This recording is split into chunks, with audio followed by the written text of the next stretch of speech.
Hello everyone, नमस्ते। मैं दीक्षा और हमारे यूट्यूब चैनल सुभिक्षा में आपका स्वागत करती हूँ। आज का टॉपिक जो है वो पॉलिटिकल थ्योरी ही है, लेकिन ये हमारा पार्ट 4 है। इससे पहले मैंने ऑलरेडी 3 वीडियोस अपलोड कर चुके हैं, पार्ट 1, पार्ट 2, पार्ट 3। और इसमें पॉलिटिकल थ्योरी के अलग अलग पार्ट्स के बारे में हमने डिस्कस किया है। क्या पॉलिटिकल थ्योरी क्या है, कंसेप्ट्स क्या हैं पॉलिटिकल थ्योरी के। और अभी जो है पॉलिटिकल वीडियो 3 में और वीडियो 4 में, यानी पार्ट 3 और पार्ट 4 जो है, उसमें हमने लिबर्टी के बारे में चर्चा की है। ठीक है। तो लास्ट वीडियो जो हमने देखा है या मैंने अपलोड किया है, उसमें क्या बताया मैंने कि लिबर्टी की क्या क्या कंसेप्ट है और कुछ पॉलिटिकल थिंकर्स के बारे में मैंने बात की है, राइट। और इस थ्योरी में ये जो हमारा पार्ट 4 है, इसमें हम लोग लिबर्टी फेमिनिज्म के लिए कैसे काम करती है, फेमिनिस्ट लिबर्टी क्या है, और कार्ल मार्क्स जो बहुत ही बड़े एक पॉलिटिकल थिंकर है, उन्होंने फ्रीडम और लिबर्टी के बारे में क्या कहा है, इस वीडियो में हम लोग ये डिस्कस करने वाले हैं। तो this is the last video for liberty, right. क्योंकि आज जो है हम लिबर्टी फिनिश कर लेंगे। मैं सिर्फ एक कंफ्यूजन शायद होगी आप लोगों में। मैंने जो है इस टॉपिक को, लिबर्टी को, थोड़े डेप्थ वे में पढ़ाया है। तो इसमें सिर्फ मैंने लिबर्टी के बारे में बात की है। ठीक है। पॉलिटिकल थ्योरी में लिबर्टी, हम लोगों को लिबर्टी और लिबरलिज्म दोनों के बारे में पढ़ना है, राइट। तो मैंने अभी सिर्फ लिबर्टी के बारे में बताया, लिबरलिज्म के बारे में मैंने कुछ भी शेयर नहीं किया है। वो हम जब इक्वालिटी और जस्टिस पढ़ लेंगे वन बाय वन, जो भी हमें पॉलिटिकल थ्योरी में पढ़ने हैं वो पहले हम फिनिश कर लेंगे। उसके बाद हम आइडियोलॉजीज पे आएंगे, लिबरलिज्म, सोशलिज्म, मार्क्सिज्म, फेमिनिज्म, इसके बारे में। ठीक है। अभी हम जस्ट, आप बोल सकते हो कि एक लिबर्टी में किनका क्या रोल है उसके बारे में पढ़ रहे हैं। ठीक है। हम लोग आइडियोलॉजी नहीं, सिर्फ लिबर्टी के बारे में यहाँ पे चर्चा कर रहे हैं, और आगे नेक्स्ट वीडियो में इक्वालिटी के बारे में चर्चा करेंगे, उसके बाद जस्टिस के बारे में। तो अभी सिर्फ हम थ्योरीज जो हैं, जो कंसेप्ट हैं, पॉलिटिकल कंसेप्ट्स हैं, पॉलिटिकल थ्योरी के कंसेप्ट हैं, उनके बारे में चर्चा कर रहे हैं ना। आगे जो वीडियोस आएंगे उसमें हम आइडियोलॉजीज के बारे में पढ़ेंगे। ठीक है। तो आज हमारा लिबर्टी का लास्ट वीडियो है। तो इसमें हम क्या पढ़ने वाले हैं, इसमें हम पढ़ने वाले हैं फेमिनिस्ट। मैंने बताया कि फेमिनिज्म में लिबर्टी का क्या रोल रहा है, फेमिनिज्म लिबर्टी कैसी रही है, किन किन लोगों ने क्या क्या किया, उसके लिए क्या क्या विचारधाराएं रखी, वो क्या उनकी अवधारणाएं थी, वो उनके बारे में चर्चा करेंगे। और कार्ल मार्क्स क्या सोचते थे लिबर्टी को लेके, ये चर्चा करेंगे। और इसके ही साथ हमारा लिबर्टी का जो टॉपिक है वो क्या हो जाएगा, खत्म हो जाएगा, कंप्लीट हो जाएगा। ठीक है। नेक्स्ट वीडियो में हम इक्वालिटी से शुरू करेंगे पढ़ना।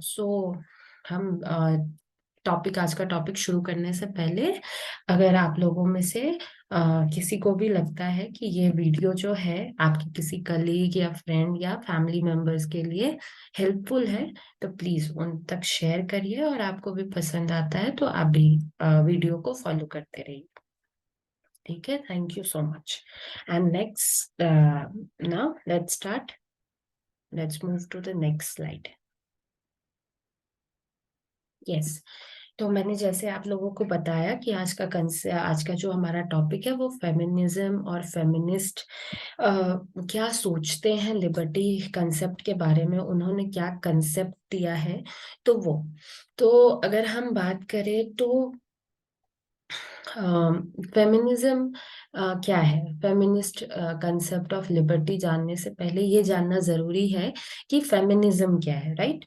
तो इज फेमिनिज्म क्या है, तो फेमिनिज्म जो है नारीवाद। ठीक है। जो नारीवाद है उसको हम फेमिनिज्म बोलते हैं। ठीक है।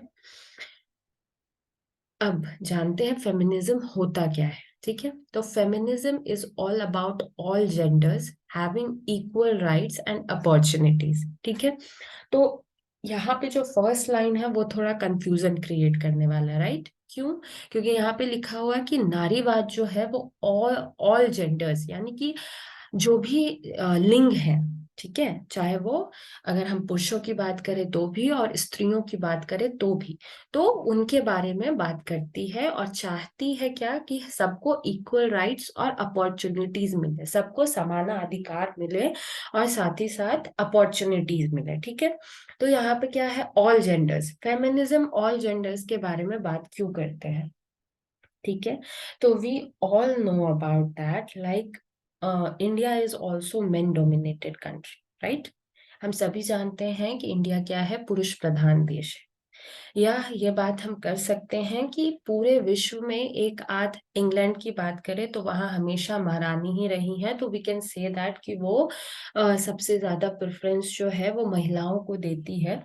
मान सकते हैं, अब तो वो खत्म हो गया है जो भी वहां महारानी की जो राज चलती थी, क्योंकि मोनार्की सिस्टम अब लगभग देशों से खत्म हो चुका है, राइट?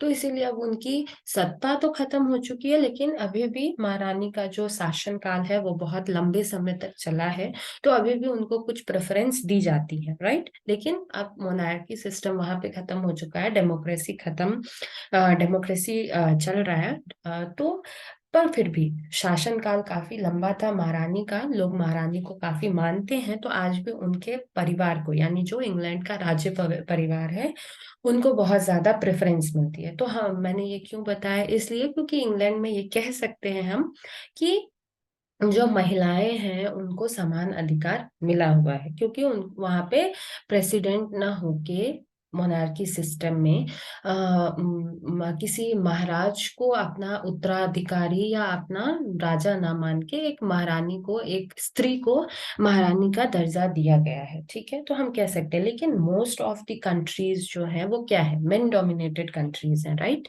हम मानते हैं इस चीज को ना। तो इंडिया भी एक मैन डोमिनेटेड कंट्रीज है। तो अगर हम एंशियंट पीरियड से ही बात करें, अगर हम 8th या 9th सेंचुरी से ही ग्रीस सोसाइटी की बात करें, या फिर हम उससे आगे पीछे थोड़ा और आगे बढ़े, अगर हम 14th 15th सेंचुरी में या 17th 18th सेंचुरी में फ्रेंच रेवोल्यूशन की बात करें, तो उसमें भी क्या है कि उसमें भी महिलाओं की बहुत सारी पॉलिटिकल क्लब्स थी, किस चीज के लिए, इसके लिए ताकि वो समान अधिकार पा सके। फ्रेंच रेवोल्यूशन खत्म होने के बाद भी जब एक्टिव पैसिव क्या हुआ, समाज को एक्टिव पैसिव सिटीजन्स में डिवाइड कर दिया गया, तो उसमें क्या था कि एक्टिव सिटीजन्स में रॉयल फैमिली के लोग थे और चर्च के लोग थे, और वो लोग थे, या जो पढ़े लिखे लोग हैं, जो लिटरेट लोग थे वो थे, और कॉमन पीपल्स, जो अगर हम ऑर्डिनरी पीपल्स जो कि बिलो पिवोटी पॉवर्टी लाइन बोल सकते हैं, तो उनमें आते थे, तो उनमें भी सिर्फ उन्हीं लोगों को एक्टिव का दर्जा दिया गया था जो कि टैक्स पे करने में केपेबल है, लेकिन सिर्फ मेंस को, वुमेन्स को अभी भी पैसिव में रखा गया था। Doesn't matter they are able to pay the tax और नॉट।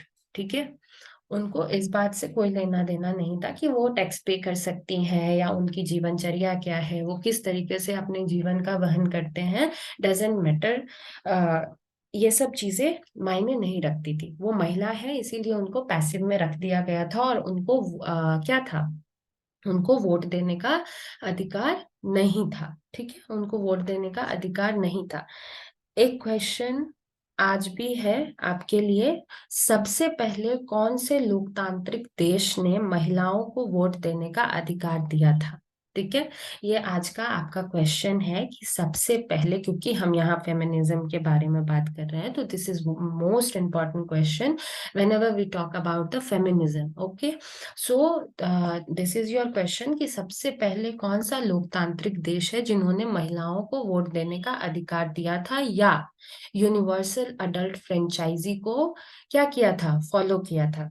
ठीक है, नेक्स्ट वीडियो में अगर आंसर मिला मुझे तो ठीक है, अगर आप लोगों ने आंसर दिया तो नाइस ना, नहीं तो फिर मैं डिस्कस करूंगी कि क्या है। ठीक है, और उसके बाद, और लास्ट वीडियो में मैंने क्वेश्चन पूछा था क्या कि चाणक्य के कितने मंडल थे, उन्होंने मंडल बनाया था तो उनके कितने मंडल थे, तो 7 मंडल थे उनके। ठीक है, ये आपका आंसर है, 7 मंडल का निर्माण उन्होंने किया था। जब हम पॉलिटिकल थॉट में चाणक्य के बारे में पढ़ेंगे तो उनके मंडल के बारे में भी हम अच्छे से पढ़ेंगे, लेकिन ऐसे नंबर्स को याद रखने के लिए 7 मंडलों का निर्माण उन्होंने किया था, या उनके बारे में उन्होंने चर्चा की थी। ठीक है, फेमिनिज्म तो समझ में आ गया कि फेमिनिज्म क्या करती है, हर समाज के लोगों को, हर समाज सॉरी हर लिंग यानी हर जेंडर के लोगों को समान अधिकार मिले और समान अपॉर्चुनिटी यानी कि मौका उनको समान अधिकार पे मिले, या ये नहीं हो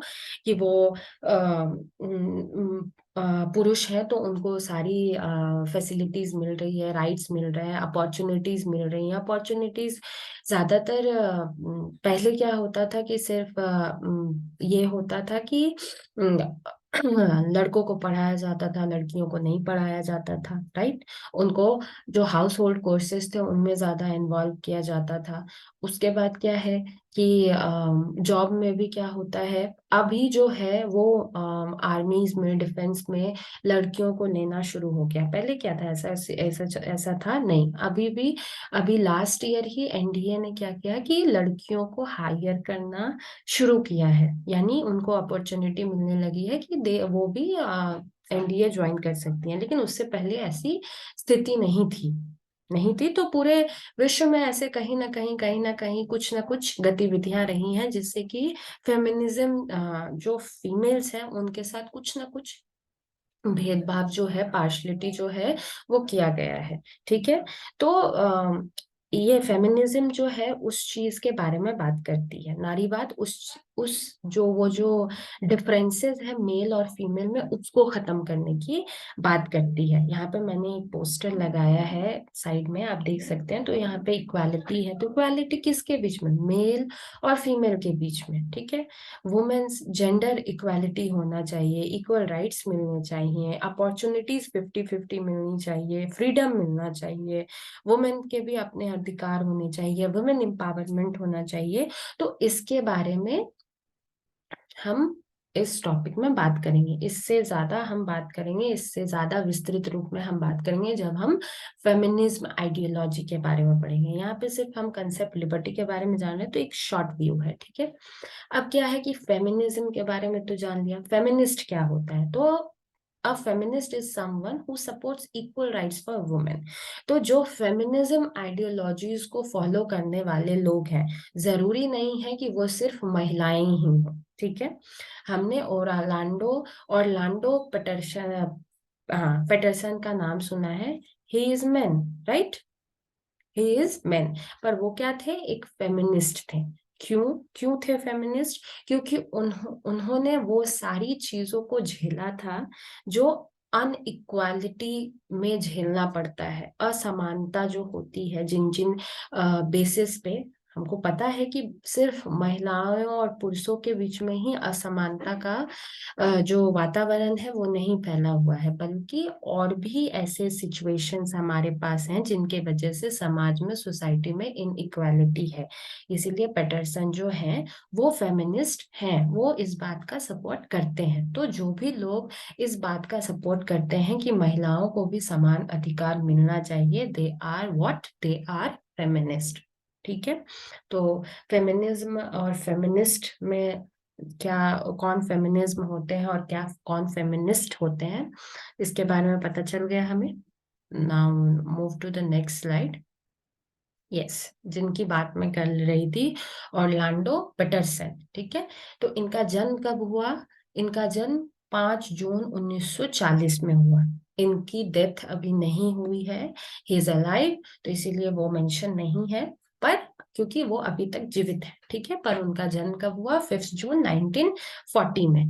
अब हम बात करते हैं इनके बारे में कि ये है कौन और इन्होंने क्या ऐसी चीजें देखी जिसकी वजह से ये क्या बन गए, एक फेमिनिस्ट बन गए, या उस बारे में उन्होंने सोचा या अपनी थेसिस दी, अपने थ्योरीज बताए लोगों को।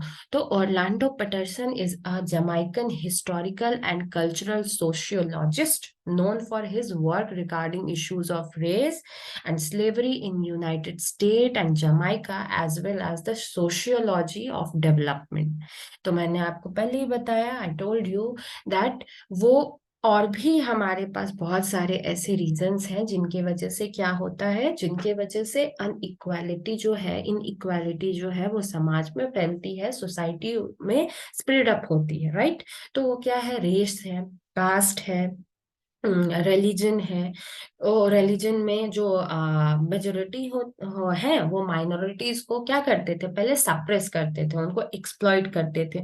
तो इन बिहाफ्स पे क्या होता था, इन बिहाफ से भी सोसाइटी में इनइक्वालिटी फैलती थी। तो ऑरलैंडो पैटरसन जो है वो एक जमाइकन, क्योंकि उनका जन्म जो है जमाइका में हुआ है, तो वो जमाइकन हिस्टोरिकल है, मतलब वो इतिहासकार भी है, वो एक समाजशास्त्री भी है, वो पॉलिटिकल थिंकर भी है। तो उन्होंने जब काम करना शुरू किया इस बारे में, जब, क्योंकि एक सोशियोलॉजिस्ट थे, समाजशास्त्री थे, तो जाहिर सी बात है कि समाज में फैली जो कुरीतियां थी, जो जिसके थ्रू लोगों को मैनिपुलेट किया जा रहा था, उनके माल प्रैक्टिसेस हो रहे थे, उनको एक्सप्लॉइट किया जा रहा था, तो उन गतिविधियों पे ध्यान देना, उनके बारे में लोगों को अवेयर कराना इनका काम था एज ए सोशियोलॉजिस्ट, राइट।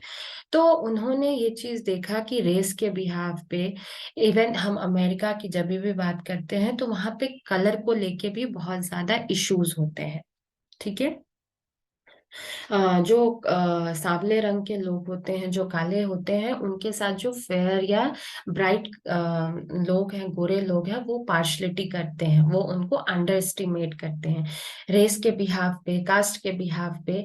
तो ये क्या होता है, ये सारी चीजें जो है वो दास प्रथा, स्लेवरी में कन्वर्टेड होते जाती है, ठीक है। तो ओरलैंडो पैटरसन जो है उन्होंने इस बारे में बात की है। तो उन्होंने ये भी दिखाया है कि पुरुषों और महिलाओं में किस तरीके का अंतर है, ठीक है। तो इसीलिए ऑरलैंडो पैटरसन जो है वो एक फेमिनिस्ट है। उन्होंने समाज में फैली कुरीतियां किन आधारों पे हैं, उसको क्या किया है, उस पे प्रकाश डाला है, ठीक है। Now next to the move to the next slide. अब ऑरलैंडो पैटरसन की इंपॉर्टेंट बुक, तो पहली बुक जो है वो freedom in the making of western culture है, ठीक है। ये दोनों बुक बहुत इंपॉर्टेंट है एंड आई होप सो कि ये क्वेश्चन आ सकता है, क्योंकि पैटरसन जो है वो फेमिनिस्ट और फेमिनिज्म को लेके थोड़े ज्यादा लाइमलाइट में रहे हैं। तो हो सकता है कि जब भी फेमिनिज्म से क्वेश्चन आए तो उनके बुक के बारे में पूछा जाए, तो ये दोनों बुक जो है वो उनकी इम्पोर्टेंट बुक में से एक है।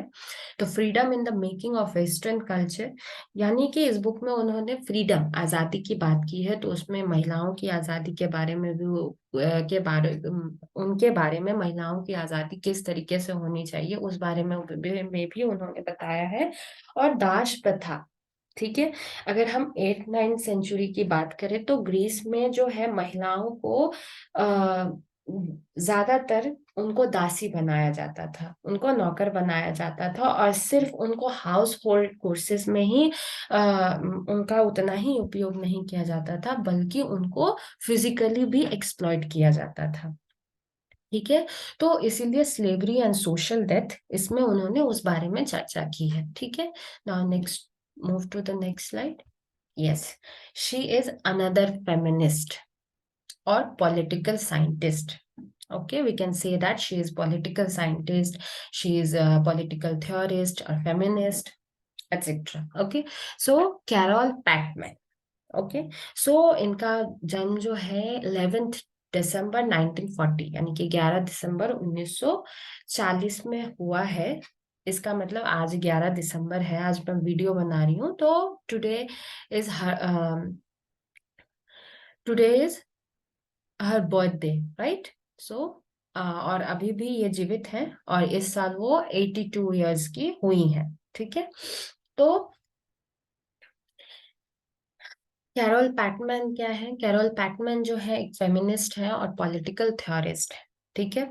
She is also known as critic of liberal democracy, और इन्होंने, ये क्या है, लोकतांत्रिक जो स्वतंत्रता है इनकी ये बहुत बड़ी क्रिटिक है, यानी कि क्रिटिक का मतलब उन्होंने बहुत ज्यादा विरोध किया है उनका, इससे भी उनको जाना जाता है क्रिटिक ऑफ लिबरल डेमोक्रेसी, क्योंकि उनका मानना है कि जो सोशल कॉन्ट्रैक्ट है, जो सिविल जनरल विल है, जो सिविल लिबर्टी है, उससे महिलाओं के लिबर्टी का कोई लेना देना नहीं है। और इन्होंने एक सेक्सुअल कॉन्ट्रैक्ट बुक लिखी है जिसमें इन्होंने उस बारे में चर्चा की है। Okay, yes, important book of Carol Pateman, the sexual contract. Okay, published by Polity Press. इनकी एक बहुत फेमस बुक है जिसमें उन्होंने महिलाओं की क्या स्थिति है समाज में उसके बारे में बताया है। तो द सेक्सुअल कॉन्ट्रैक्ट उनकी बुक है, और ये किसके द्वारा पब्लिश किया गया है? तो पॉलिटी प्रेस के थ्रू ये किताब पब्लिश की गई है। हाँ, अब हम बात करते हैं सेक्सुअल कॉन्ट्रैक्ट में किन आधारों पे महिलाओं को जो है, महिलाओं की स्थिति के बारे में बात की गई है। तो the sexual contract divided into 3 parts. Sexual contract जो है वो 3 पार्टों में विभाजित है। तो मैरिज, प्रोस्टिट्यूट एंड सेरोगेसी। ठीक है, विवाह, वैश्य और सेरोगेसी, यानी कि जो हम कोख उधार पे देते हैं, गोद जो देते हैं, यानी कि अम, किसी और का बच्चा किसी और के कोख में पल रहा होता है, सेरोगेसी ये बोलते हैं। फिलहाल ये प्रथा जो है, सेरोगेसी जो है, ये अभी इंडिया में कुछ साल पहले बैन कर दिया गया था।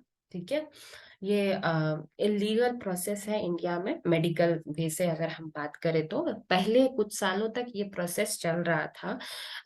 हमने सुना था कि बहुत सारे सेलिब्रिटीज ने इस प्रोसेस के थ्रू बच्चे पैदा किए हैं, पर अब ये सेरोगेसी प्रोसेस जो है इंडिया में इलीगल है, बैन है। अब इस प्रोसेस से बच्चे यहाँ पैदा नहीं होते हैं। ठीक है, लेकिन अभी भी वेस्टर्न कंट्री में ये प्रोसेस जो है चल रहा है, और पहले भी ये प्रथा चलती ही थी। तो बैटमैन जो है, इन्होंने पूरे महिला की स्थिति को इस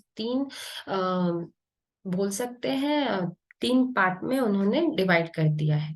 तो the attraction of social contract theory is a myth. उनका मानना है कि सोशल कॉन्ट्रैक्ट थ्योरी जो है वो मिथ है।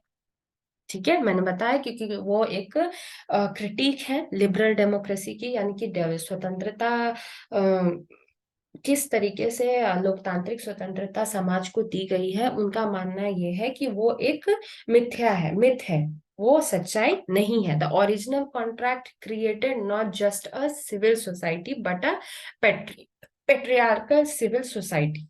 ठीक है, उनका मानना क्या है कि जो ओरिजिनल सोशल कॉन्ट्रैक्ट है वो बस एक सिविल सोसाइटी का निर्माण नहीं करती, मतलब एक सभ्य समाज का निर्माण नहीं करती, बल्कि एक पेट्रियार्कल सिविल सोसाइटी का निर्माण करती है। पेट्रियार्कल मतलब क्या होता है? जो पितृ संवत होता है। ठीक है, यानी कि ये बोल सकते हैं कि समाज में बेटों को ज्यादा प्रेफरेंस मिलता है। मेंस डोमिनेटेड सोसाइटी है हमारी, इस बात को ज्यादा प्रेफरेंस देती है। और कभी भी जो ओरिजिनल कॉन्ट्रैक्ट है, जो जनरल विल है, जो सिविल राइट्स हैं, वो एक सिविल सोसाइटी की नहीं बल्कि एक पेट्रियार्कल सिविल सोसाइटी की, यानी कि मेन डोमिनेटेड सोसाइटी को क्या करती है? बिल्डअप करती है। ये पैटमैन का मानना है। Because the contract between men and among other things enjoy equal sexual access to women, that resulted in men's freedom and women's subjection. क्योंकि उनका मानना है कि किसी न किसी तरीके से जो पुरुष है वो महिलाओं का उपयोग करते हैं, चाहे वो प्रोफेशनली हो, चाहे वो मेंटली हो, चाहे वो फिजिकली हो, और चाहे किसी और भी वे से, किसी भी काम के तरीके से हो, लेकिन उनका एक्सप्लॉइट ही करते हैं, उनका ये मानना है। और इसीलिए वो एक सिविल सोसाइटी को क्या मानती हैं? पेट्रियार्कल सिविल सोसाइटी, जहां पे पुरुषों का ज्यादा बोलबाला है। ठीक है, उनका एक स्लोगन है, men's freedom and women's subjection. मर्दों की आजादी जो है, पुरुषों की आजादी जो है, पुरुषों की आजादी और महिलाओं की अधीनता। यानी पुरुष जो है वो क्या है? स्वतंत्र है, और महिलाएं क्या है? किसी के अधीन है। वो क्या है? स्वाधीन नहीं है, सेल्फ डिपेंडेंट नहीं है, दे आर नॉट इंडिपेंडेंट, बल्कि वो किसी का क्या है? Women's subjection. वुमेन्स जो है वो किसी के अधीन है। ठीक है, अब बात करते हैं कि सेक्सुअल कॉन्ट्रैक्ट इन 3 पार्टों में क्यों डिवाइड है। तो मैरिज, पैटमैन जो है वो मैरिज को एक लीगल सेक्स स्लेव मानती है। महिलाएं जो हैं वो मैरिज में क्या, शादियों में क्या हो जाती हैं, एक लीगल सेक्स स्लेव हो जाती हैं। ठीक है, उनका मानना ये है कि अगर महिलाएं जो हाउस वाइफ्स होती हैं या जो वर्किंग वुमेन्स भी हैं, वो किसी के अधीन है। किसी के अधीन मतलब जिसके साथ, जिस भी पुरुष के साथ उनकी शादी होती है वो उनके अधीन है, और उनकी वो ऐसे तो स्लेव है ही, मतलब उनके हर चीज का ध्यान रखना, साथ ही साथ उनकी सेक्स स्लेव भी है, लीगल सेक्स स्लेव है। यानी कि वो जो चाहे, जिस तरह से भी उस स्त्री को प्रताड़ित करना चाहे वो कर सकते हैं। ठीक है, पैटमैन का मानना मैरिज एक क्या है, एक लीगल रिलेशनशिप है जिसमें कि महिलाओं को किसी भी तरीके से लीगली एक्सप्लॉइट किया जा सकता है, चाहे वो मेंटली हो, फिजिकली हो, किसी भी तरीके से। ठीक है, प्रोस्टिट्यूशन। ठीक है, प्रोस्टिट्यूशन मतलब वैश्य, प्रोस्टिट्यूशन वैश्यावृत्ति, प्रोस्टिट्यूट यानी कि वैश्या। ठीक है, हमें पता है कि प्रोस्टिट्यूशन क्या है। इसमें फिजिकली ये हम ये बात कर सकते हैं कि शारीरिक संबंध जो है वो कैसे, इसमें एक सेल्स का पार्ट घुसा सकते हैं, खरीद बिक्री होती है। बहुत सारी स्त्रियां जो हैं वो फिजिकली खुद को बेचती हैं, सेल करती हैं, और ये भी समाज का एक हिस्सा है। तो ये क्या है कि ये इलीगल प्रोसेस है, लेकिन ये भी एक पेट्रियार्कल सोसाइटी का जो है हिस्सा है। और ये उनका मानना है पैटमैन का कि जब तक ये सिविल सोसाइटी एक पेट्रियार्कल मेंटालिटी को फॉलो करेगी तो ये प्रोस्टिट्यूशन प्रोसेस जो है वो चलता ही रहेगा। ठीक है, लेकिन इनका मानना ये है कि मैरिड वुमेन जो है वो प्रोस्टिट्यूट्स जो है उनके कंपेयर, मैरिड वुमेन के कंपेयर में प्रोस्टिट्यूट्स जो है वो ज्यादा क्या है, फ्री है, स्वतंत्र है। क्योंकि वो अपने हिसाब से अपना क्या करती है, सौदा करती है। जब उनको इच्छा होता है तब वो उस चीज को करती है, नहीं होता है तो नहीं करती है, वो ज्यादा स्वाधीन है। ठीक है, पर ये प्रथा, ये प्रोस्टिट्यूशन, ये वैश्यावृत्ति जो है ये समाज में तब तक चलती रहेगी जब तक पेट्रियार्कियल सिविल सोसाइटी चलता रहेगा। सरोगेसी, सरोगेसी क्या है कि इसमें डायरेक्टली इंटरेक्शन तो नहीं है, कोई फिजिकल रिलेशनशिप किसी के बीच में नहीं होता है, लेकिन फिर भी ये इसको पेट्रियार्कल सोसाइटी का हिस्सा मानती है, क्योंकि किसी भी तरीके से अपना वंश आगे बढ़ाना है, इस चीज को लोग ध्यान में रखते हुए सरोगेसी करते हैं। तो किसी भी दूसरे के कोख में अपने बच्चे को देके और उनके थ्रू उनको जन्म देना पड़ता है या देना होता है, तो वो ऐसा काम करते हैं। तो सेरोगेसी भी एक पेट्रियार्कल सिविल सोसाइटी का पार्ट है, ये पेटमैन का मानना है। ठीक है, तो आई होप कि सेक्सुअल कॉन्ट्रैक्ट में क्या है ये समझ में आ गया। ये पैटमैन की ये बहुत बड़ी बहुत ही सक्सेस बुक है, और उन्होंने इस सेक्सुअल कॉन्ट्रैक्ट में सोसाइटी में महिलाओं की स्थिति क्या है इसके बारे में बताया है। अब बात करते हैं कि कार्ल मार्क्स, मार्क्सिज्म। तो ये लिबर्टी के बारे में या फ्रीडम के बारे में क्या सोचते हैं। तो पहले कार्ल मार्क्स थे कौन। ठीक है, तो Karl Heinrich Marx was German philosopher, economics, historian, sociologist, political theorist, journalist, critic of political economy and socialist revolutionary. ठीक है, कार्ल मार्क्स क्या थे, एक फिलोसोफर भी थे, इतिहासकार भी थे, अर्थशास्त्री भी थे, समाजशास्त्री भी थे, पॉलिटिकल थिंकर भी थे, और सामाजिक गतिविधियों में क्या करते थे, उन्होंने रेवोल्यूशन भी लाए थे। अगर हम इकोनॉमी की बात करें उसमें भी, समाज में बात कर ले उसमें भी। तो कार्ल मार्क्स क्या थे, बेसिकली वो कम्युनिज्म को फॉलो करते थे, उसके बिहार उसके लिए बात करते थे, उसका सपोर्ट करते थे, और कैपिटलिज्म, पूंजीवाद के विरोधी थे। राइट, हम लोगों को सबको पता है ये बात। तो कार्ल मार्क्स का जन्म कब हुआ, तो 1818 में उनका जन्म हुआ, 5 मई को, और 14 मार्च 1883 में क्या हो गया, उनकी मृत्यु हो गई। वो फिलोसोफर थे, सोशल थियोरिस्ट थे, और इकोनॉमिस्ट थे। तो कुछ बुक्स के बारे में यहाँ पे लिखा गया है। तो publish the communist manifesto with Friedrich Engels 1848 में ये पब्लिश हुआ। Believe the labour theory of value to explain the relative difference in market price. उन्होंने लेबर थ्योरी दिया। Presented a great challenges to laissez faire economics in Das Kapital. 1866 में ये भी उनकी ही book है और ये पब्लिश हुई 67 में, सॉरी 1867 में। Develop theory of historical materialism, और उन्होंने मेटेरियलिज्म के बारे में भी बात की थी। यानी कि वो बेसिकली समाज में जो पहली कैपिटलिज्म थी, जो पूंजीवादी प्रथा थी, उसको वो चाहते थे कि वो कम्युनिज्म में कन्वर्ट हो जाए। ठीक है, वो चाहते थे कि किसी में भी डिफरेंस ना रहे आर्थिक रूप से। ठीक है, वहां हमने इससे पहले हमने क्या पढ़ा, नारीवाद में, यानी कि जेंडर वाइज किसी में अनइक्वालिटी ना रहे। यहाँ पे ये चाहते थे कि status wise, we can say that economically status wise किसी में कोई डिफरेंसेस ना रहे और सबको स्वाधीनता का अधिकार बराबरी मिले। इनका मानना क्या था कि पूंजीवादी लोग जो थे, जो अमीर लोग थे, जो रिच पर्सन थे, वो ज्यादा लिबरल थे, लिबर्टी सिर्फ उनके लिए थी। जो वर्किंग पर्सन थे, जो कॉमन पीपल्स थे, they don't have liberty, they don't have freedom. Okay, अब बात करते हैं मार्क्सिज्म क्या है। तो Marxism is a social political and economic theory originated by Karl Marx that focuses on the struggle between capitalist and the working class.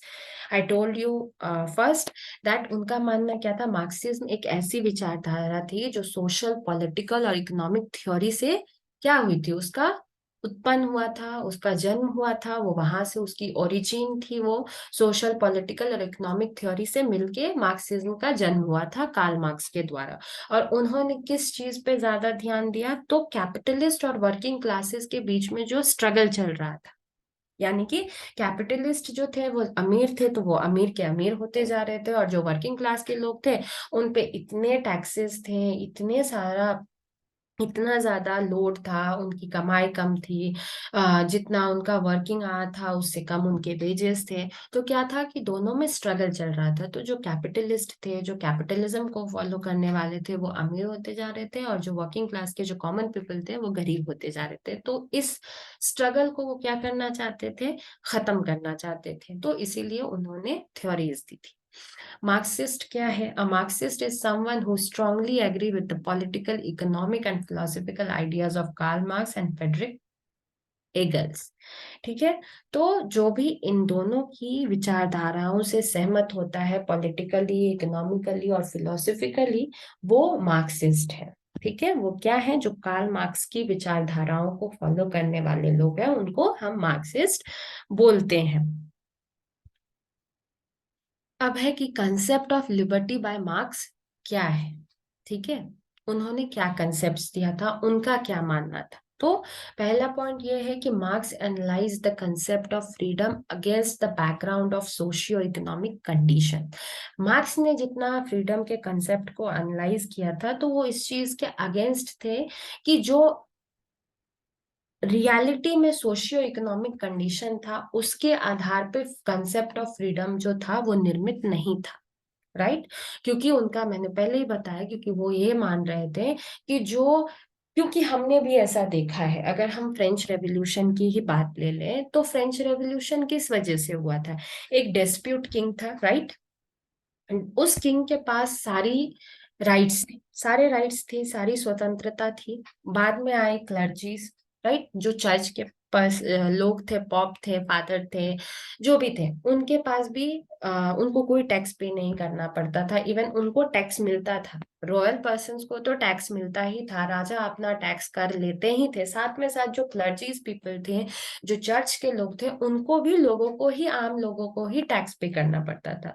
So both states have taxes, royalty, we can say that, और all rights also, सारे अधिकार भी उनके पास थे, taxes का हिस्सा भी उनके पास था, और जो कॉमन पीपल थे उनके पास कुछ भी नहीं था। तो इसीलिए जो कंसेप्ट ऑफ फ्रीडम था, वो कार्ल मार्क्स का मानना था कि वो सामाजिक और आर्थिक जो स्थितियां हैं, जो गतिविधियां हैं, उन पे आधारित नहीं है। ठीक है, दूसरा चीज क्या है, Marx does not accept the theory of atomised alienated and possessive individual being capable of the enjoying freedom। और मार्क्स इस बात को भी, और मार्क्सिज्म, ठीक है, यानी कि मार्क्सवादी विचारधारा जो थी, मार्क्स जो थे वो इस चीज पे विश्वास नहीं करते थे या एग्री नहीं करते थे कि जो लोग अलग था, एटोमाइज्ड। एटोमाइज्ड का मतलब ये बोल, एटोमाइज्ड थ्योरी क्या है? एटोमाइज्ड थ्योरी ये है कि कुछ एक सोशल ग्रुप ऐसा है जिनको कि समाज के पूरे हिस्से में क्या चल रहा है उनसे उनको लेना देना नहीं है, वो सेल्फ इन्वॉल्वमेंट में रहते हैं, उनको अपने में जीना पसंद है। उनकी जो सोसाइटी है 10 लोगों की, 15 लोगों की, वो कितने खुश हैं बस उतने पे वो ध्यान देते हैं। अटॉम एक पार्ट है, टुकड़ा है, तो वो अटोमाइज्ड वे में एक सोशल का भी एक एटॉमिक पार्ट बन गया है, एक अटॉम है जो कि अपने से सेल्फ इंडिपेंडेंस से, सेल्फ हैप्पीनेस से, अपनी सुरक्षा से वो खुश है। बाकी समाज का हिस्सा किस तरीके से चल रहा है उसका उससे कोई लेना देना नहीं है, ठीक है। दूसरा है एलिनेटेड। जो एलियनेटेड, यानी एलियन का मतलब क्या हुआ? जो अलग थलग लोग हैं, ठीक है, जो अलग थलग रहने वाले हैं, ठीक है। अब वो कास्ट के बिहाव पे रहे, स्टेटस के बिहाव पे रहे, रेस के बिहाव पे रहे, कलर के बिहाव पे रहे, जेंडर के बिहाव पे रहे, डजेंट मैटर, पर वो समाज की गतिविधियों से अलग थलग रहते हैं। Possessive individual, possessive individual, possessive यानी जो अपने में खुश रहने वाले हैं, जो सिर्फ सेल्फ इंडिविजुअली, यहाँ पे कोई सोशल ग्रुप नहीं है, कोई सोसाइटी का पार्ट नहीं है। एटोमाइज्ड क्या है? एटोमाइज्ड में एक 10-15 लोग अपनी ही सोसाइटी को बिल्डअप कर लेते हैं और उसमें वो खुश रहते हैं। लेकिन पसेसिव इंडिविजुअल का मतलब है, मतलब सिर्फ हम खुश में, खुद में खुश हैं, बाकी समाज में क्या चल रहा है उससे हमें कोई लेना देना नहीं, ठीक है। तो being capable of enjoying freedom, तो वो लोग जो है ऐसी, मतलब जो एटोमाइज्ड है वो भी अपने फ्रीडम को एंजॉय कर रहे हैं, जो अलग थलग रह रहे हैं वो भी अपने फ्रीडम को एंजॉय कर रहे हैं, जो पॉसेसिव, जो अपने में खुश है वो भी फ्रीडम को एंजॉय कर रहे हैं। तो कार्ल मार्क्स इस थ्योरी को भी नहीं मानते थे, यानी कि उनका कंसेप्ट ऑफ लिबर्टी जो है ना, उनको ये ऐसा लगता था कि जो सिविल लिबर्टी है, जो जनरल विल है, जो भी इस तरीके की चीजें समाज में है, या जो मोनार्की सिस्टम के थ्रू, क्योंकि उस समय डेमोक्रेसी नहीं थी समाज में, तो जो सोसाइटी में, तो जो भी मोनार्की सिस्टम के through rights of liberty peoples को सैंक्शन किए गए हैं, वो सोशियो इकोनॉमिक कंडीशन पे नहीं है, ये कार्ल मार्क्स का मानना था, ठीक है। और दूसरा क्या था कि बहुत लोग ऐसा सोच रहे थे, बहुत सारे पॉलिटिकल थिंकर्स का कहना ऐसा था कि अटोमाइज्ड है या एलियनेटेड है या पसेसिव है, तो इस तरीके से लोग अपने फ्रीडम को एंजॉय करने में कैपेबल है, तो कार्ल मार्क्स इस बात को भी प्रेफरेंस नहीं देते थे, ठीक है। वो इस चीज को नहीं मानते थे। वो इस चीज को मानते थे कि अगर कैपिटलिस्ट और सो वर्किंग पीपल जो है, वर्किंग क्लास जो है, अगर उसमें इकोनॉमिक स्टेटस जो है इसका गैप खत्म हो जाए, यानी कि गैप कैसे, आर्थिक रूप से भी सबको इक्वल कम्युनिज्म हो जाए, सबको इक्वालिटी मिले, इक्वल अपॉर्चुनिटी मिले, इक्वल सब कुछ मिले, राइट्स मिले, सब कुछ मिले, तो सब कुछ ठीक हो सकता है, तब लिबर्टी आती है। अदरवाइज समाज में, सोसाइटी में लिबर्टी नहीं है, ठीक है। I hope everyone understand feminism and liberty of Karl, concept of liberty by Karl Marx. And आज ये लिबर्टी का जो कंसेप्ट था हमारा वो फिनिश हो गया, कंप्लीट हो गया। नेक्स्ट वीडियो में हम इक्वालिटी के बारे में बात करेंगे। Okay, thank you so much.